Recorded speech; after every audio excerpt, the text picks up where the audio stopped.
Hello guys, അപ്പോൾ നമുക്കിന്ന് കുക്കറിൽ എളുപ്പത്തിലൊരു മുട്ട റോസ്റ്റ് ഉണ്ടാക്കി നോക്കിയാലോ. ആദ്യം തന്നെ ഒരു കുക്കർ എടുക്കുക. അതിലേക്ക് നമുക്ക് ആവശ്യത്തിന് വേണ്ടുന്ന വെളിച്ചെണ്ണ ഒഴിച്ച് കൊടുക്കുക.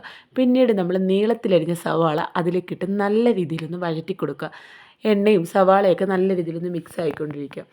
മിക്സ് ആക്കുന്നതിനിടയിൽ വലിയ സവാള വല്ലതും ഉണ്ടെങ്കിൽ അതൊക്കെ ഒന്ന് കുത്തി ഉടച്ച് കുഞ്ഞ് പീസാക്കി കൊടുക്കാം കേട്ടോ.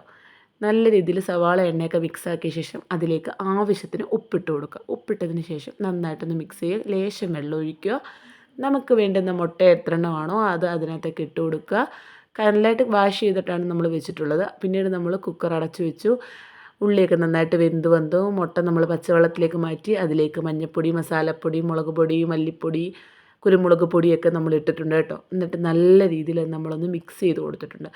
ആ മസാലക്കൂട്ടും ഉള്ളിയൊക്കെ നല്ല രീതിയിലൊന്ന് മിക്സാക്കുന്ന വരെ നമ്മൾ നന്നായിട്ട് ഇളക്കിക്കൊണ്ടിരിക്കണം കേട്ടോ.